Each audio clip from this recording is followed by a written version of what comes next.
నమస్తే అంకమ్మర్ గారు, welcome to welcome politics. నమస్తే అమ్మా.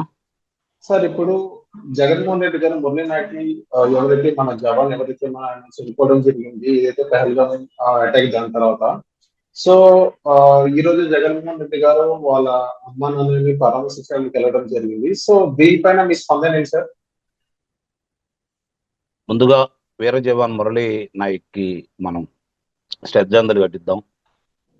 జై హో భారత్, అమర్ రహే మురళీ నాయక్. ఇప్పుడు జగన్మోహన్ రెడ్డి గారు 11 స్థానాలకు పరిమితం అయిపోయి ఆ పార్టీకి శాసనసభాపక్ష నాయకుడిగా ఉన్నాడు.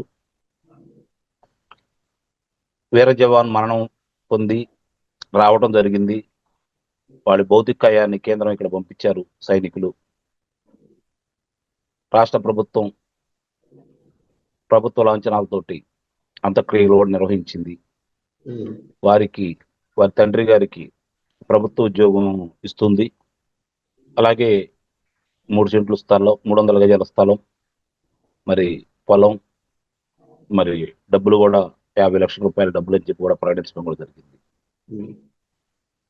దానికంటే కూడా మీరు వారి అంత్యక్రియల్లో పవన్ కళ్యాణ్ గారు అలాగే లోకేష్ బాబు గారు పాల్గొన్న విధానం చూసి, ఇద్దరు మహిళా మంత్రులు అక్కడ సరితమ్మ గారు అలాగే అనిత గారు వాళ్ళ తల్లిదండ్రులకి ఏ విధంగా అండదండలుగా ఉండి కార్యక్రమం నిర్వహించారో మనం చూసాం. ప్రభుత్వ పరంగా చాలా బాగా చేశారు, అందుట్లో ఎలాంటి సందేహం కూడా ఏం లేదు. అంటే మరణానికి వెలగట్లేం కానీ ఇదోధికంగా వారి సాయం వారికి అందజేశారు. దేశం కోసం ప్రాణాలు అర్పించినటువంటి ధన్యజీవి మురళీ నాయక్. ఇక్కడ అంత్యక్రియలు వచ్చే రోజు కావచ్చు, వచ్చిన తర్వాత కావచ్చు, అంత్యక్రియల్లో పాల్గొనకుండా వాళ్ళు సాకులు వాళ్ళు చెప్పొచ్చు. ఎందుకంటే అక్కడ ప్రభుత్వం అందరూ ఉన్నారు, మమ్మల్ని పట్టించుకోపోవచ్చు. లేకపోతే నేను వస్తే నాకు అభిమానులు తండోపతండలుగా వస్తారు, పవన్ కళ్యాణ్ గారు కానీ లేకపోతే లోకేష్ బాబు గారు కానీ కుళ్ళుకోవచ్చు, అందువల్ల మేము రాలేదు. ఇప్పుడు వచ్చి వాళ్ళ తల్లిదండ్రుల్ని పరామర్శించడానికి రాబోతున్నాడు అని చెప్పి అన్నారు. ఇక్కడ కూడా చూసారా మీరు ఎలా వస్తున్నాడు ఏంటి అని చెప్పని చక్కగా ప్రణాళికాబద్ధంగా అందరికీ తెలియజేసి అభిమానులందరూ రండి రండి రండి అని చెప్పని పిలిపించుకుంటూ వస్తున్నాడు. అంటే పరామర్శకు వస్తున్నాడో బల ప్రదర్శన చేయడానికి వస్తున్నాడో కూడా ఇక్కడ అర్థం చేసుకోవాలి. సహజంగా అతను ఆంధ్ర రాష్ట్రానికి వస్తున్నాడు అంటే రెండు కారణాలు. ఒకటి, వాళ్ళ కార్యకర్తలు ఏ విధంగా చనిపోయినా కూడా అది ప్రభుత్వ పరంగానే చనిపోయారని చెప్పుకోవడానికి.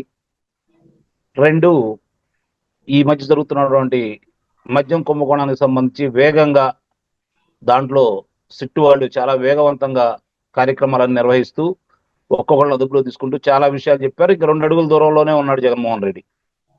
దాదాపు 2 అడుగులు పూర్తి అయిపోయి 2 అడుగుల దూరంలో ఉన్నారు. దానికి మరి వీలైనంత తొందరగా, ఎందుకంటే దానికి సంబంధించిన అంటే అతనికంటే ముందడుగు ఉన్నటువంటి ధనుంజయ రెడ్డి కావచ్చు, లేకపోతే కృష్ణమోహన్ రెడ్డి కావచ్చు, లేకపోతే బాలాజీ గోవిందప్ప కావచ్చు, విచారణకు హాజరు కాకుండా తప్పించుకొని తిరుగుతూ ఉన్నారు. మరి ఎందుకు తప్పించుకొని తిరుగుతున్నారో ఇక్కడే అర్థం చేసుకోవచ్చు. వాళ్ళ పేర్లు లేకుండానే ముందు న్యాయస్థానానికి వెళ్ళారు, అక్కడ ఎదురు దెబ్బలు తగిలినాయి. మరి ఇప్పుడు ఎందుకు తప్పించుకు తిరుగుతున్నారో వాళ్ళే సమాధానం చెప్పాలి. ఈ విషయాలన్నీ బయటకు వస్తున్న సందర్భంగా అలాంటిదే ఎక్కడ ఏ విషయాలు బయటకు వస్తున్నా కూడా అతను అప్పుడు మాత్రమే ఆంధ్ర రాష్ట్రానికి వస్తున్నాడు, కార్యకర్తలతో కలుస్తున్నాడు, నాయకులతో సమావేశం అవుతున్నాడు.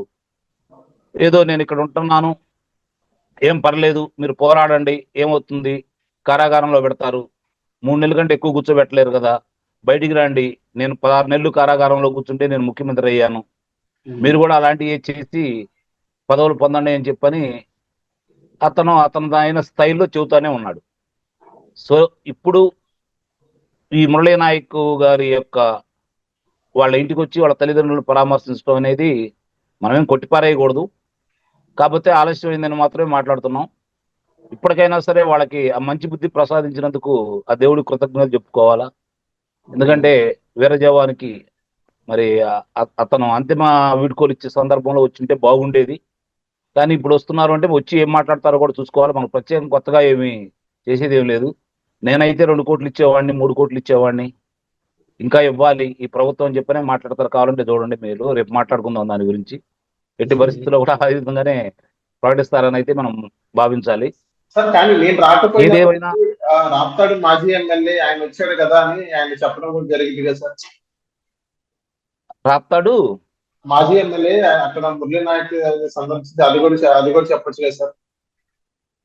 సరే, ఇక వాళ్ళు ఏం చెప్తారు ఏంటనేది వాళ్ళ గురించి మనం మాట్లాడుకుంటే సమయం కూడా వృధా అవుతుంది. దాని గురించి కాదు. ఇప్పుడు రాష్ట్రంలో ఓకే. చాలా మంచి పనులు జరుగుతూ ఉన్నాయి. దాని గురించి పొరపాట్లు జరుగుతూ ఉంటాయి. దాని గురించి కూడా మనం మాట్లాడుకుంటే బాగుంటది. అవును. ఆంధ్ర రాష్ట్ర ప్రజలు వైఎస్ఆర్సీపీ పార్టీ ఉండకూడదని చెప్పి ఒక నిర్ణయానికి వచ్చారు. పదే పదే వాళ్ళ గురించి చెప్పుకొని వాళ్ళ ఉనికిని ఇంకా మనం ప్రజలకు తెలియజేయటం మంచి పద్ధతి కాదేమో అనేది నా అభిప్రాయం. ఓకే. ఏదేమైనా సరే అతను వీర జవాను, వీరమరణం పొందాడు. అతనికి మన ప్రగాఢ సానుభూతి, ఆ కుటుంబ సభ్యులందరూ కూడా, అందుకంటే మనం చేయగలిగింది ఏం లేదు.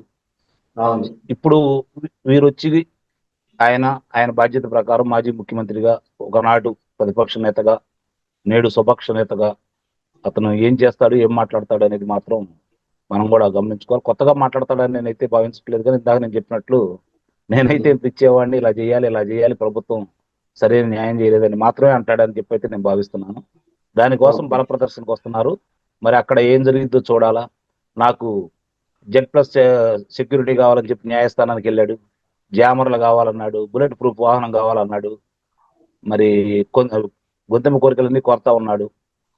మరి ఇప్పుడు కూడా ఇక్కడికి వచ్చిన తర్వాత ఇంతమందిని రమ్మంటున్నాడంటే, మన రాప్తాడులో జరిగిన ఉదంతాన్ని మళ్ళీ ఒకసారి గుర్తు తెచ్చుకుంటే మళ్ళీ ఇక్కడ ఏమి హడావుడి చేస్తాడో కూడా చూడాలి.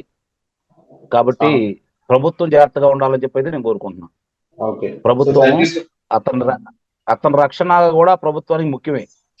కాబట్టి ప్రభుత్వం అవసరమైతే ఆంధ్ర రాష్ట్రంలో ఉన్న పోలీసులందరినీ అక్కడ పెట్టేసి జాగ్రత్తగా చూసుకోవాలని చెప్పి అయితే నేను కోరుకుంటున్నాను. Okay. So thank you sir. నాకని పాటిస్తున్నాను. రైట్.